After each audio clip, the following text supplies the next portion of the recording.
Ici Satou. À chaque mariage, les cadeaux de mariage déferlaient sur mon compte en banque comme une tornade.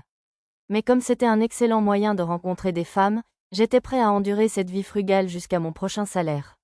De retour à la capitale, j'ai passé un agréable dîner entre amis, ce qui m'a permis de me remettre de ma fatigue.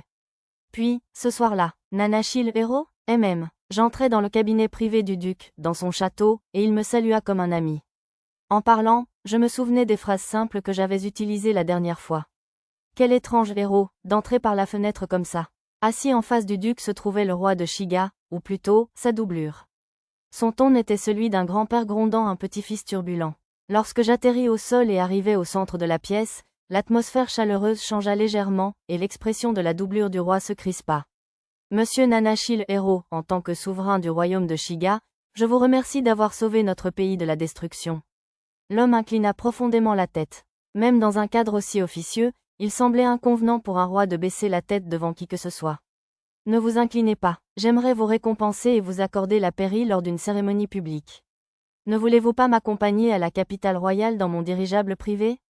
Lorsqu'il leva les yeux, le roi dit quelque chose d'encore plus gênant.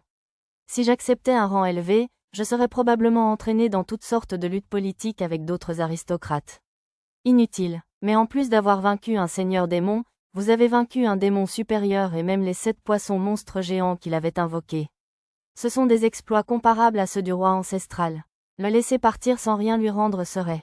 Je secouai la tête, interrompant les paroles du roi double. Mieux valait conclure rapidement et disparaître. Le prince a oublié ça. L'épée sacrée Clédiam celui. Je tendis l'épée au roi, la lame enveloppée de tissu. Cependant, le double la fixa simplement, sans chercher à l'accepter. Monsieur Nanashi, j'ai entendu dire par mes soldats que vous pouvez reproduire la véritable forme de cette épée.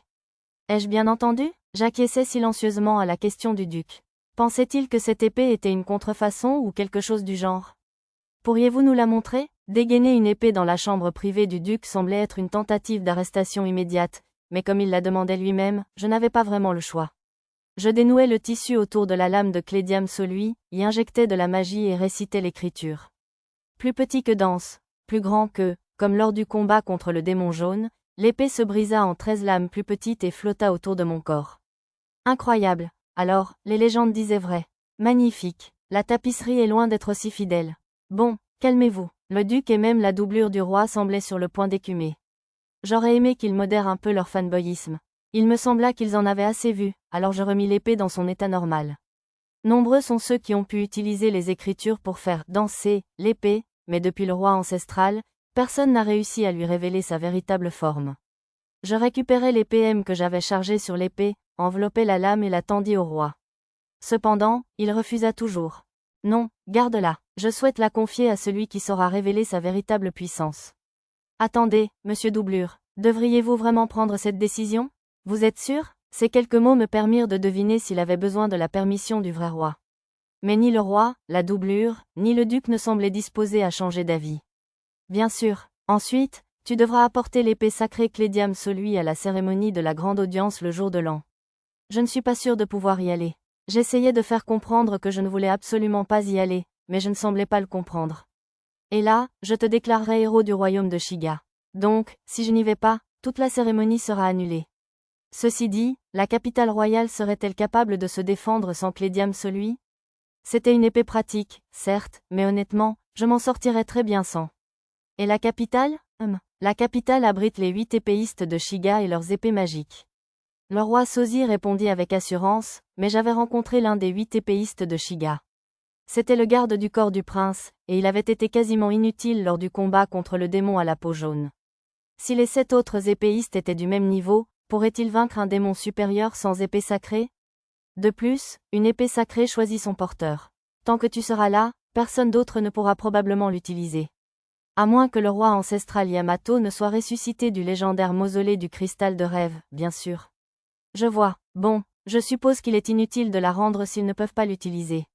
Oh, je sais. Peut-être pourrait-il utiliser l'épée sacrée Gyalarhorn pour défendre la capitale? Contrairement à la plupart des autres épées, qu'on disait être des dons des dieux, je pensais que celle-ci était censée avoir été fabriquée par le roi ancestral Yamato en personne. Commerce. PPP, c'est l'épée sacrée Gyalarhorn. L'épée sacrée volée par le seigneur maléfique il y a 17 ans.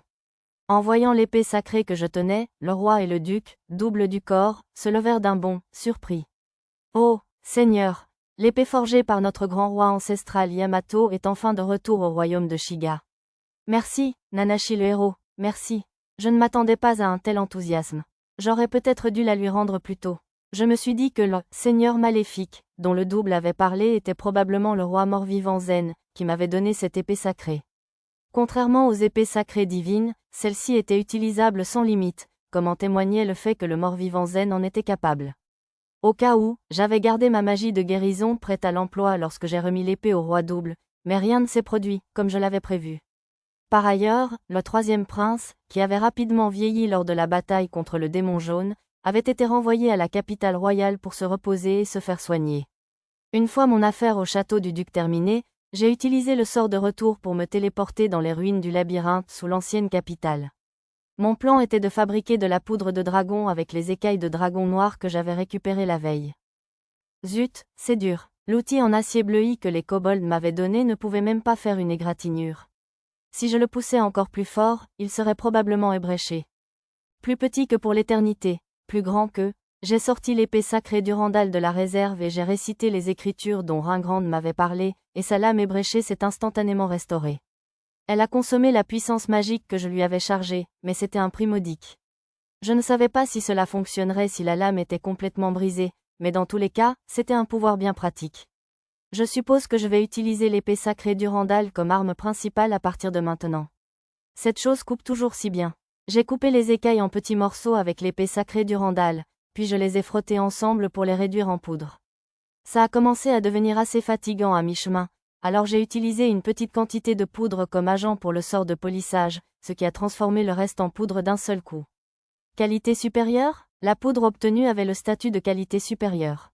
Curieux, j'ai essayé d'en transformer une petite quantité en bleu pour en faire une seule flèche sacrée. À ma grande surprise, elle était 3 fois plus puissante que celle que j'avais fabriquée auparavant. Si elles étaient trop puissantes, j'aurais moins de possibilités de les utiliser, mais je pourrais probablement y parvenir en ajustant la quantité de bleu. Pendant ce temps, j'ai produit en masse 1 millier de balles en combinant moule magique et forge. J'en ai ensuite creusé quelques-unes avec une épée sacrée et j'ai fabriqué une version balle des flèches sacrées. Je comptais les lancer avec le sortir. Ensuite, j'ai creusé des trous en forme de vis dans quelques-unes d'entre elles. En y vissant des fûts de flèches, je pourrais aussi les utiliser comme flèches sacrées. Je me suis dit que les tirer avec un arc magique serait plus puissant qu'avec le sortir.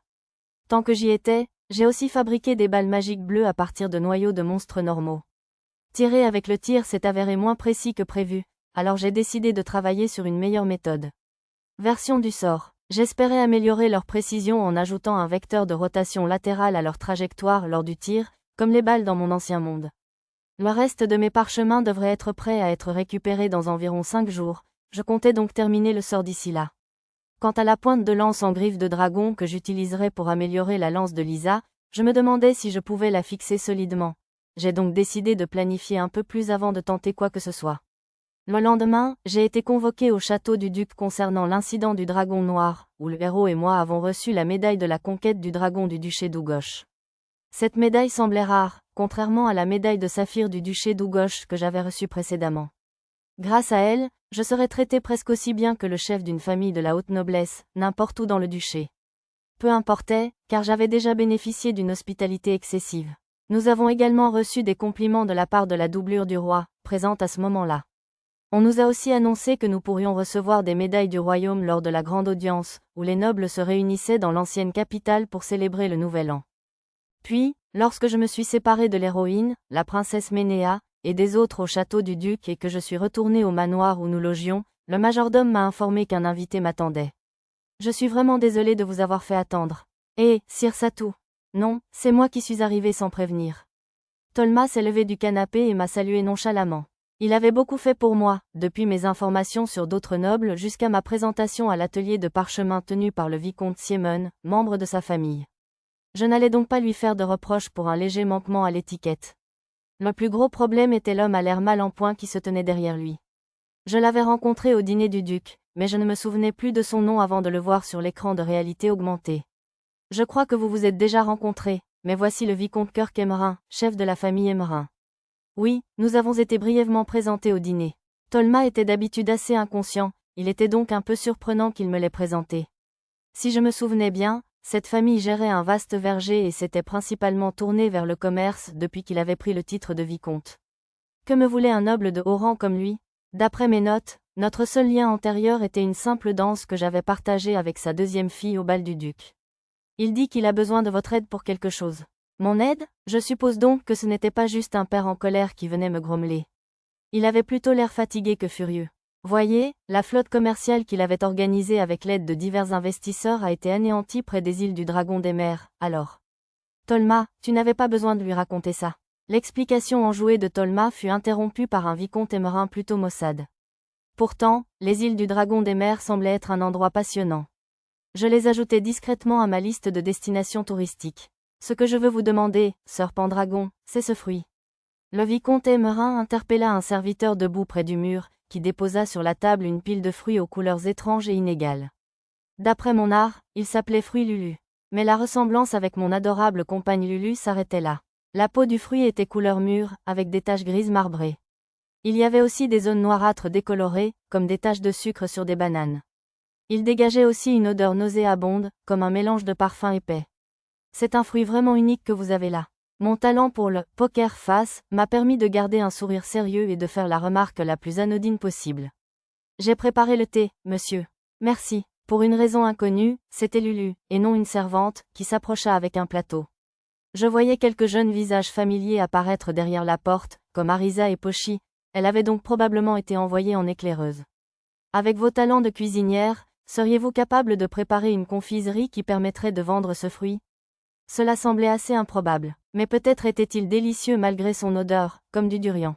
Eh bien, je ne peux pas l'affirmer avec certitude, à moins de connaître son goût. Goûtez-y, alors. Le serviteur du vicomte émerin coupa le fruit en tranches avec un petit couteau et aligna quelques petits pots scellés sur la table. Le fruit était d'un bleu outre-mer vif, ce qui me fit douter qu'il fût comestible. Les pots, quant à eux, contenaient les fruits marinés dans divers liquides. J'ai goûté chacun à leur tour. Aigre, c'était 100 fois plus acide qu'un citron. Et après l'acidité, il laissait aussi un arrière-goût amer. Après avoir goûté le Lulu cru, je l'ai goûté mariné au vinaigre et au miso, transformé en confiture, séché, etc. Mais tous étaient tout aussi immondes. Son immondice rivalisait avec le pain aux fruits gabots que je mangeais à Sériou. Ni le sucre ni le miel ne suffiraient à effacer ce goût infect. J'ai arrosé le tout avec le thé que Lulu m'a offert. C'est un vrai défi. J'espérais qu'un chef miracle comme toi trouverait une autre utilité à ce Lulu que de nourrir le bétail. De la nourriture pour le bétail, répéta Lulu d'un ton sombre. C'était suffisant pour me donner envie d'injurier le vicomte émerin, mais c'était aussi ma faute de ne pas avoir fait sortir Lulu de la pièce à temps. Attendez un instant, ce Lulu a un potentiel énorme. Bien que je sois face au vicomte émerin, je m'adressais en réalité à Lulu. Elle leva les yeux baissés vers moi. Si tu me donnes quelques jours, je te le promets, je pourrai réveiller la véritable splendeur de ce fruit. Ma déclaration audacieuse illumina légèrement le visage de Lulu. Peut-être que son complexe d'infériorité s'atténuait peu à peu. Osant, êtes-vous bien sûr? Oui, laissez-moi faire. Le vicomte émerin me serra la main comme s'il s'accrochait à son dernier espoir de salut. Pour lui, donner à ce fruit une plus grande valeur commerciale était probablement le seul moyen de protéger son nom de famille. Lorsque le vicomte émerin est parti avec Tolma, l'espoir était revenu dans ses yeux. Il ne me restait plus qu'à tenir ma promesse. Ce n'était pas du tout votre genre, maître. Vraiment? Je répondis distraitement aux paroles d'Arisa en ouvrant le bloc-notes de mon menu réseau et en commençant à travailler sur un plan pour l'opération Fruit Lulu. Elle avait raison, cependant. En vérité, j'avais conclu cet accord imprudent parce que je ne supportais pas que ce fruit portant le même nom que Lulu soit si malheureux. Avez-vous un plan? Bien sûr. Le goût du fruit Lulu était vraiment affreux, mais selon la façon dont on le traitait, ses 4 principaux atouts, aigreur, amertume, piquant et puanteur, pouvaient se transformer en atouts. Certaines formes, comme la confiture cuite et les fruits secs, le rendaient même légèrement sucré. Tama et Pochi ayant un sens du goût très développé, je les ai recrutés pour m'aider à tester. Je voulais surprendre Lulu avec le produit fini, alors je lui ai demandé de cuisiner des génoises avec Lisa. Pris par le côté expérimental du processus, j'ai essayé de le faire bouillir et de le cuire à la vapeur à différentes températures, notant les résultats dans mon bloc-notes. Oups, c'est très fort, monsieur. Ça me donne envie de viande séchée de baleine pour me nettoyer le palais, monsieur. Au début, elle n'était pas emballée par les échantillons, mais au bout d'un moment. Pochi, Tama, elle se nommait d'un air morose en dévorant les échantillons. Nous n'avions abordé que la moitié de mes idées jusqu'à présent, mais je ne voulais pas les traumatiser, alors je les ai laissés tranquilles pour l'instant et j'ai continué à goûter seul. Mon don des auto-guérisons a réussi à apaiser mes papilles gustatives paralysées, ce qui m'a permis de poursuivre la dégustation sans difficulté. Grâce à cela, j'ai pu trouver une méthode de préparation idéale dès le lendemain matin. Qu'en penses-tu? C'est délicieux. Lulu, la première à goûter les nouveaux échantillons, resta bouche bée. C'est vraiment le même fruit qu'hier? La couleur et l'odeur sont complètement différentes. La couleur outre-mer a viré au rouge vif, le rendant à peine reconnaissable. Bien sûr, ai-je dit doucement. Je te l'avais dit, non? Ce Lulu a beaucoup de potentiel. Lulu semblait au bord des larmes. Je ferai de mon mieux, moi aussi. On aurait dit que ce que je voulais vraiment lui dire l'atteignait. Lulu sourit à travers ses larmes. Dans le cas de Lulu, elle avait plus que du potentiel. Elle était déjà belle, mais elle le serait encore plus si elle prenait confiance en elle. Mais si elle devenait encore plus charmante, l'univers lui-même pourrait être déséquilibré. Je lui ai raconté le vilain petit canard hier soir avant de dormir, remarqua Arisa derrière moi d'un ton complaisant. Je ne pus m'empêcher de la féliciter pour cela, alors je lui tapotai la tête d'un air approbateur. Une fois Lulu un peu calmée, j'ai proposé des échantillons au reste du groupe, déjà rassemblé autour de nous. Allez-y, goûtez-le. Non merci, Pochi a le ventre plein, monsieur. Après m'avoir aidé hier, Tama et Pochi semblaient méfiants à l'égard du fruit. Dès que je le leur ai tendu, leurs oreilles se sont aplaties et leur queue s'est cachée entre leurs jambes. Je ne voulais pas les forcer, alors je l'ai proposé aux autres enfants. Qu'est-ce que c'est? C'est tellement bon qu'on pourrait crier. Arisa a mâché l'échantillon avec une expression de surprise. Miam, maître, c'est sucré et délicieux, je vous le recommande. Cette version glacée a aussi une certaine douceur, avec une texture merveilleusement onctueuse. Mia, Nana et Lisa ont également fait des éloges. Les différentes façons de le préparer semblaient avoir un effet majeur sur sa saveur et sa texture, donc ça vaudrait probablement le coup d'explorer davantage. Miam, vraiment, monsieur? Attirés par les réactions des autres, Pochi et Tama saisirent prudemment le fruit. Eux-mêmes, les yeux de Tama pétillèrent tandis qu'elle mâchait l'échantillon. C'est délicieux, monsieur. Vous êtes vraiment extraordinaire, monsieur. Enfin, Pochi remua la queue et afficha un large sourire. Lulu se joignit au reste du groupe pour goûter les différentes variétés. Tout le monde avait toujours un sourire. J'avais été éveillée 3 nuits d'affilée depuis l'incident du dragon noir, j'avais donc besoin d'un peu de repos avant de rédiger un rapport sur mes découvertes concernant les fruits Lulu. Après ma sieste, je reçus une réponse à la demande de rendez-vous que j'avais envoyée au vicomte Emmerin. J'ai donc demandé au majordome de préparer une calèche et je suis partie. Pourquoi êtes-vous? Dans le hall d'entrée de la maison du vicomte Emmerin, je rencontrai une jeune noble adolescente. J'avais dansé avec elle au dîner du duc. Si je me souvenais bien, elle s'appelait. C'est un plaisir de vous revoir, dame Rina. Mélo, Ister, monsieur. Chevalier. La fille du vicomte, dame Rina Emmerin, rougit. Elle me rappela un peu mademoiselle Karina. J'avais réussi à me souvenir de son nom car c'était aussi la première personne avec qui j'avais dansé au bal. Sieur Chevalier, le vicomte vous attend. Je suis désolé, j'arrive tout de suite. Veuillez m'excuser, dame Rina. Le majordome du vicomte Emmerin me conduisit au salon. Pour un manoir de nobles de haut rang, la décoration semblait plutôt banale. Je n'étais pas experte en art, mais mon talent d'estimation me donnait le prix du marché de chaque œuvre. Puisque vous avez demandé à nous rencontrer si soudainement, puis-je supposer que vous souhaitez discuter de votre paiement? Comme vous le savez peut-être déjà, notre situation financière est précaire actuellement, et je ne peux donc pas vous rembourser. Cependant, alors qu'il m'offrait une place, le vicomte Emmerin était déjà au milieu d'un long discours. Votre Excellence, un chariot chargé des fruits en question me suffirait amplement. Cela peut paraître beaucoup, mais en consultant le verger du vicomte sur ma carte, je découvris qu'il s'agissait d'un immense espace clôturé par des poteaux. Compte tenu du climat du duché, il pourrait probablement récolter environ 2 fois par an, ma demande était donc bien modeste en comparaison. Plus importante encore, veuillez d'abord goûter ces échantillons. Je sortis un récipient de fruits Lulu transformés. J'avais choisi d'apporter 3 variétés cette fois-ci. Des échantillons? Vous avez déjà préparé des échantillons en une seule journée? Monseigneur, veuillez patienter un instant. Le vicomte tendit la main vers les échantillons, mais son majordome l'en empêcha et ordonna à la jeune servante qui venait d'apporter du thé de les analyser pour déceler tout poison. Apparemment, personne au manoir n'avait la moindre compétence en analyse d'objets. Je peux vraiment? Oh, hurrah! Je vais goûter aux légendaires douceurs de Sir Pendragon. Salana, je m'excuse. J'étais surexcité. Le majordome lança un regard noir à la servante, qui semblait prête à vomir son plateau d'excitation. Ça va à merveille avec cette douceur blanche et moelleuse. Celle-ci est excellente aussi, et celle-ci. Je suis tellement contente que c'en est presque effrayant. Voyant sa joie intense à manger mon plat, je ne pus m'empêcher d'être moi-même un peu satisfaite. Une fois que la servante eut dissipé tous les soupçons de poison, le vicomte et sa famille se réunirent pour goûter également les échantillons. C'est vraiment le même fruit? Mais pourquoi la couleur est-elle si différente? Elle change à la cuisson. Le vicomte et sa femme appréciaient particulièrement la version sucrée sans acidité. Délicieux. J'aimerais bien les apporter à mon prochain goûter. La fille aînée du vicomte, qui était à peu près au lycée, semblait préférer la version légèrement acidulée. Et mademoiselle Rina adorait tellement le gâteau aux fruits Lulu qu'elle s'en était bourré les joues comme un tamia. J'en avais fait un gâteau pour adoucir l'acidité et l'amertume avec de la crème. Cette troisième variété était la plus difficile à réaliser. Pour l'instant, j'étais la seule à pouvoir la réussir, car je pouvais voir la température sur mon écran de réalité augmenter. Vous les aimez? Mon Dieu, nous ne devrions avoir aucun mal à les vendre. Pas étonnant qu'on vous appelle un chef miraculé. Si vous le permettez, Votre Altesse, j'aimerais offrir ce gâteau aux fruits Lulu au mariage du seigneur Tisrado. Ça vous va? Qu'est-ce que c'est? Le mariage du jeune seigneur, dites-vous? C'est plus que ce que nous aurions pu espérer. C'est moi qui devrais vous le demander. Génial. Avec la permission du vicomte, je pourrais faire du gâteau aux fruits Lulu le gâteau de mariage. Ce serait une façon parfaite de populariser le fruit Lulu. Je lui ai présenté les recettes des 3 produits et le rapport de mes recherches. Incroyable. Toutes ces recherches en une seule nuit? Je n'ai pas pu m'empêcher de sourire devant la surprise du vicomte.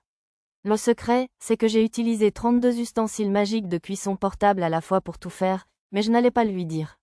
Je suis heureux d'avoir pu satisfaire votre demande, Votre Excellence.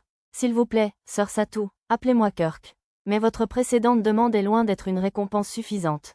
Puisque vous êtes célibataire, Sœur Satou, permettez-moi de vous donner la main d'une des filles de notre famille élargie. Femme? Mademoiselle Rina se leva d'un bond, fourchette toujours à la main. Qu'y a-t-il, Rina? Oh non, ce n'est rien. Mademoiselle Rina retomba sur sa chaise comme une marionnette dont on aurait coupé les fils. C'était peut-être mon imagination, mais elle était un peu pâle. Quoi qu'il en soit, son éclat a suffi à faire dérailler la conversation, alors j'ai réussi à abandonner le sujet de la demande en mariage. Joli, monsieur. Depuis le toit du manoir du duc, nous pouvions voir le cortège nuptial défiler dans les rues. Aujourd'hui se déroulait le mariage de Tisrado, frère cadet de Ringrande, petit-fils et futur successeur du duc, et petite-fille du marquis Eluette, dont le territoire se trouvait à l'extrémité ouest du royaume de Shiga. Mademoiselle Karina assistait au mariage avec son jeune frère, Orion, et n'était donc pas avec nous. Malgré leur jeune âge, Tama et Pochi étaient fascinés par la robe de mariée. Tama est montée sur ma tête, et Pochi a tiré sur mes vêtements en agitant l'autre main avec excitation. Mia a tenté de suivre l'exemple de Tama, mais j'ai décidé qu'il était plus prudent de la rattraper en chemin et de la tenir sous un bras. Robe blanche. Comme c'est joli, a roucoulé Arisa. Les kimonos sont superbes, mais ce n'est vraiment pas un mariage sans robe de mariée. Maître, je voudrais un bouquet de fleurs comme la mariée, je vous en prie. Avec les plus jeunes, Nana m'accompagnait avec enthousiasme aujourd'hui. C'est vraiment un magnifique cortège. Lisa était calme comme toujours, mais son regard fixé sur la mariée laissait deviner son enthousiasme. Oh, elle a l'air si heureuse. J'aimerais bien être une mariée comme elle un jour. Soupira Lulu. J'en suis sûre, Lulu. Je lui tapotais légèrement la tête. Une robe d'un blanc immaculé irait à merveille avec ses cheveux noirs. Si elle se mariait un jour, je lui confectionnerais une robe faite main. Maître, Lulu se serra contre mon épaule.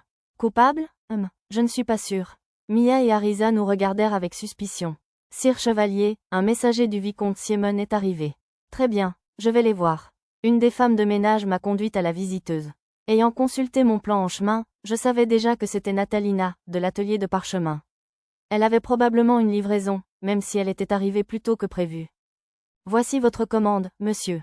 Ça a l'air bon? Oui, c'est tout. Les parchemins que j'avais commandés étaient tous terminés en avance. Comme d'habitude, la formalité n'était pas le fort de Natalina. Tu crois que les parchemins de feu d'artifice seront prêts à temps? Oui, on a tous travaillé jour et nuit pour être sûr d'avoir terminé à temps pour la fin de la réception. Je suis ravie de l'apprendre. J'avais aussi commandé de nouveaux parchemins. Shooter version 2 et multi-outils, ainsi que quelques autres sur lesquels je travaillais depuis longtemps, enregistreur d'images, enregistreur de son, climatisation et réduction des UV. Ce dernier était une demande d'Arisa. Multi-outils était un sort permettant de créer un outil de n'importe quelle taille et forme. J'avais réutilisé une grande partie du code de moule magique, donc c'était assez facile. Il serait probablement possible de fabriquer des épées et autres objets avec ce sort. Dans mon cas, cependant, il aurait été plus rapide de mettre l'âme enchantée sur mon doigt que de sélectionner multi-outils dans le menu magique, donc je n'ai pas vu cela entrer en jeu. Ce soir-là, j'ai travaillé comme chef au mariage de Tisrado, avec Lulu et Arisa comme assistante. Seigneur Satou, votre tempura est vraiment divin. Vraiment, je crois que le tempura au gingembre mariné en est la forme ultime, mais je ne refuserai aucune autre sorte. Je suis d'accord, comte Owen. Mon opinion selon laquelle les crevettes sont la tempura par excellence reste inchangée, mais toute tempura est un vrai régal pour mon palais. Pour une raison inconnue, les grands gourmets de la vieille capitale, le marquis Lloyd et le comte Owen, avaient pris place à côté de ma table de cuisine. D'après Tolma, ils s'entendaient comme chien et chat, mais pour l'instant, ils étaient clairement les meilleurs amis du monde. Ça, Sir Pendragon, Miss Carina apparut non loin de là. Avec son maquillage et sa robe impeccable, elle était d'une beauté impressionnante, même parmi tous les nobles séduisants présents à la réception. Naturellement, je trouvais Lulu encore plus belle, mais il serait cruel de faire ce genre de comparaison. Derrière elle se trouvait son frère et le prochain baron Munro, Orion, ainsi que 2 jeunes filles. Sir Pendragon, permettez-moi de vous présenter. Voici ma fiancée, Muse, la fille du baron Lagauche. Orion fit un geste vers la plus simple des 2 filles. Elle avait l'air d'une collégienne, avec des cheveux blonds clairs et une expression timide. Ses traits me rappelaient un peu Sarah du Temple Tenion. D'après mon art, elle faisait partie de la famille élargie du duc Gauche. Enchanté de vous rencontrer, dame Muse. Je suis Satou Pendragon, chevalier héréditaire. Tout le plaisir est pour moi. J'ai beaucoup entendu parler de vous par Seigneur Orion et dame Carina. Malgré mon salut amical, mademoiselle Muse semblait nerveuse, voire méfiante. Avait-elle entendu une étrange rumeur à mon sujet? Sire Satou, savez-vous à quel point maîtresse Carina est extraordinaire? Elle a reçu des invitations à danser de la part de dizaines de nobles avant même notre arrivée. Ce n'était pas Miss Muse, mais la jeune fille derrière elle, la princesse Ménéa aux cheveux roses. Sa tenue mettait sa beauté en valeur. Coincée entre elle et Miss Carina, Miss Muse était, je le crains, presque invisible. C'était dommage, car elle était elle-même plutôt mignonne. Mais je les ai toutes refusées, bien sûr. Carina s'empressa de détourner la flatterie de Ménéa. Mais vous étiez plutôt populaire, n'est-ce pas, Miss Ménéa?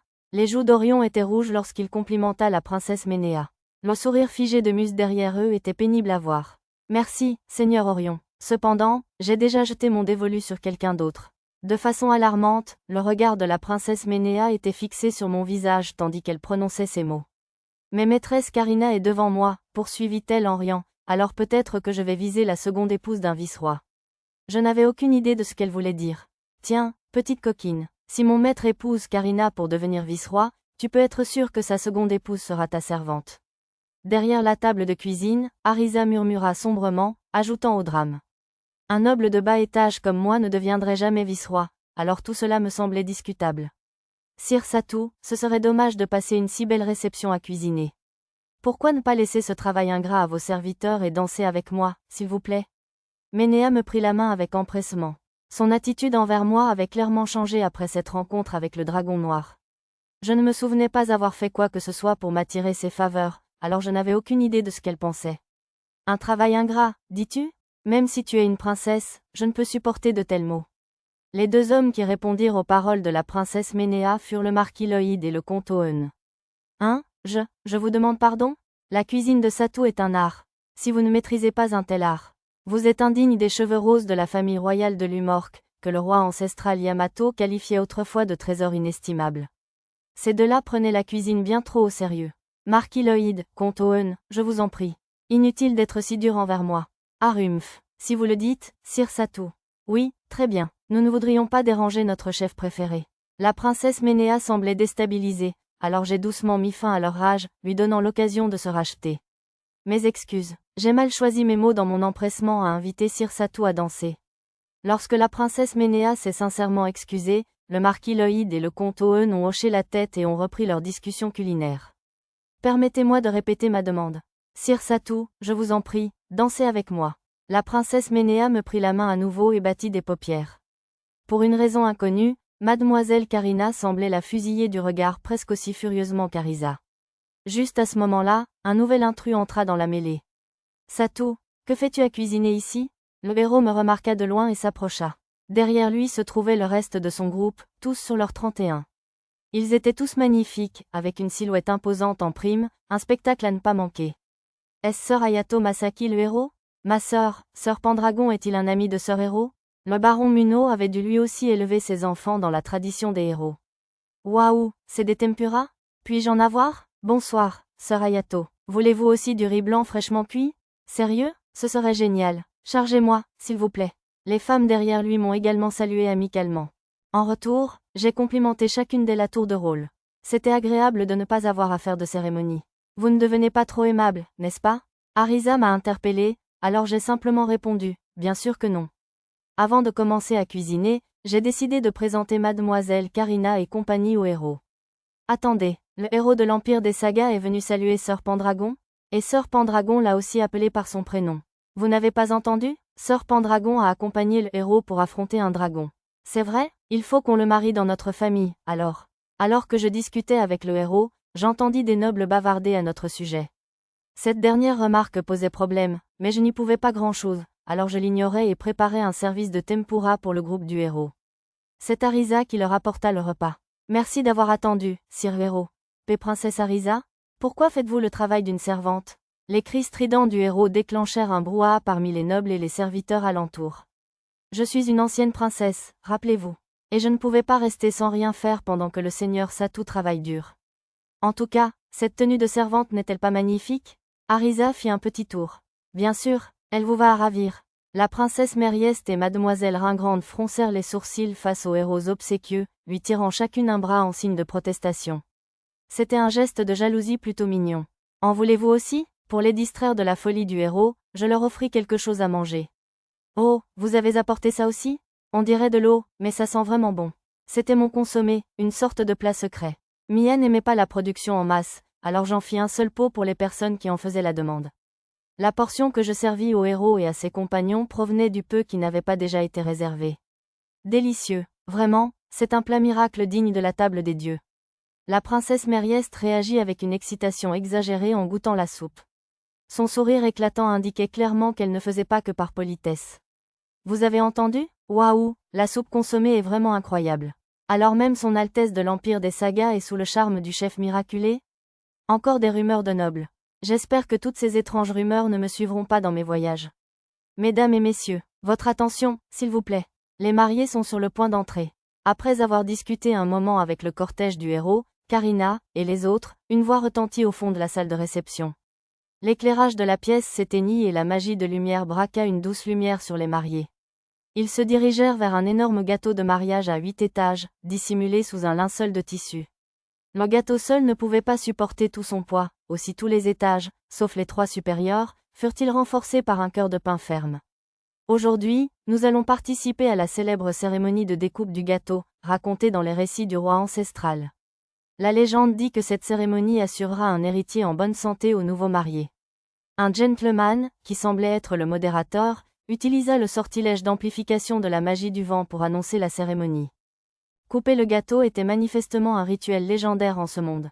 Lorsque le gâteau de mariage fut découvert, des soupirs d'admiration s'élevèrent d'un groupe de jeunes femmes nobles dans l'assistance. Si je me souvenais bien, j'avais préparé un shortcake aux fraises pour ce groupe lors d'un goûter. Je soulevai Arisa pour qu'elle puisse voir le gâteau se découper au-dessus de la foule. Comme c'est beau, j'adorerais couper un gâteau comme celui-là avec vous un jour, maître. J'aimerais porter une jolie robe comme celle-là, moi aussi. Bien sûr, pourquoi pas? Vraiment? Tu es sérieuse? Bien sûr, je te ferai une robe, Lulu, et un coupe-gâteau pour Arisa. Je répondis en plaisantant tandis qu'elle se rapprochait. Bien sûr, j'avais vraiment l'intention de faire une robe pour Lulu un jour. On ne joue pas avec le cœur d'une jeune fille. Déconcertée, Arisa me frappa à plusieurs reprises sur la tête. Alors que j'essayais de la calmer, une vive lumière venant de l'extérieur éclaira soudain son profil. Waouh, ce sont des feux d'artifice? Oubliant son attaque, Arisa leva les yeux vers les feux d'artifice qui apparaissaient dans le ciel nocturne à travers la fenêtre. Les heures supplémentaires des ouvriers de l'atelier de parchemin du vicomte Siemon portèrent leurs fruits. Comme c'est beau, murmura Lulu en contemplant les feux d'artifice colorés. Personnellement, je la trouvais 100 fois plus belle, mais il serait cruel d'interrompre son tout premier feu d'artifice par une telle déclaration. En jetant un coup d'œil autour de moi, je constatais que tout le monde semblait fasciné par les feux d'artifice, quel que soit l'âge ou le sexe. Dans toute la salle, de jeunes nobles amoureux se blottissaient les uns contre les autres pour admirer le spectacle. Pour ce soir, je décidai de ne pas maudire intérieurement leur bonheur. En regardant autour de moi, j'aperçus le héros dans la foule. Je fis semblant de ne pas remarquer les larmes de nostalgie qui coulaient sur ses joues. Une fois le feu d'artifice terminé, de jeunes nobles célibataires sortirent de la pièce pour inviter les jeunes filles libres à danser. Encore enjouées par la découpe du gâteau et les feux d'artifice, les jeunes filles semblaient tout à fait disposées à les gâter. Aux abords de la salle de danse animée, des servantes commencèrent à pousser de petits chariots. Elles apportaient des parts du gâteau de mariage à tous les invités. Délicieux, oui, c'est vrai. Quel est ce fruit? C'est le lulu, un fruit cultivé dans le verger du vicomte Emmerin. Les yeux des dames brillèrent en dégustant les friandises. Comme je l'espérais, beaucoup de gens semblaient intéressés par le fruit, et les servantes ont fourni les informations que je leur avais données à l'avance. En remerciement de cette publicité gratuite, j'avais préparé un gâteau pour les servantes et le personnel de service. Voilà, Sir Satou. Une servante m'a tendu une assiette de gâteau, que j'ai donnée à Arisa. Arisa et Lulu étant présentes en tant que personnel et non invitées au mariage, elles n'avaient pas été prises en compte lors de la découpe du gâteau. Je leur ai donc partagé ma part. Sir Pendragon, c'est donc ici que vous vous cachiez. Bonjour, Sir Kirk. Le vicomte Kirk Emmerin, propriétaire du verger de Lulu, s'est approché avec sa fille Rina. Nous recevons toutes sortes de demandes pour le fruit de Lulu, grâce à vous. Je suis ravi de l'apprendre. Certains des nobles les plus avisés avaient déjà entamé des négociations commerciales avec le vicomte Emmerin. Sir Satou, si vous le permettez, Sur les conseils avisés d'une de ses servantes, mademoiselle Rina déposa son gâteau et s'approcha de moi. Maîtresse Karina, on va vous voler Sir Satou si vous n'agissez pas vite. Quoi? Juste à ce moment, la princesse Ménéa intervint, prenant mademoiselle Karina par la main. Je suis désolée, mais Sir Satou a déjà promis de danser avec nous en premier. Je ne me souviens pas avoir dit ça. De plus, le temps de danse ne manquait pas, alors il me semblait absurde de me disputer pour des tours. Avant que je puisse arrêter le déchaînement de la princesse Ménéa, une autre prétendante entra en lice. J'étais très demandée ce soir-là. Bonjour, Satou, ça fait longtemps, dame Sarah. C'était la prêtresse Sarah du temple Tenion. Elle s'était cachée dans le sanctuaire du temple Tenion pour échapper à la demande en mariage du troisième prince, mais maintenant qu'il avait été renvoyé dans la capitale royale, elle pouvait probablement s'aventurer à nouveau en toute sécurité. Derrière elle se trouvaient deux autres prêtresses, respectivement du temple Parion et du temple Garléon. En tant que Nanachil héros, j'avais sauvé ces deux-là et Sarah du sacrifice pour la résurrection d'un seigneur démon. Je ne les avais pas revues depuis, alors j'étais contente qu'elles aient l'air heureuses et en bonne santé. Ce doit être Sœur Satou. Dame Sarah a une haute opinion de lui. Les deux prêtresses murmurèrent derrière elle. D'après l'étiquette art, elles étaient apparentées à Sarah. L'une était blonde et l'autre rousse, mais leurs traits présentaient une forte ressemblance avec ceux de Sarah. Les silhouettes imposantes derrière elles étaient des prêtres et prêtresses en chef des mêmes temples. Malheureusement, il semblait que la grande prêtresse du temple Tenion ne pouvait pas venir en raison de sa mauvaise santé. « Veux-tu danser, Satou ?» Sarah me fixait du regard.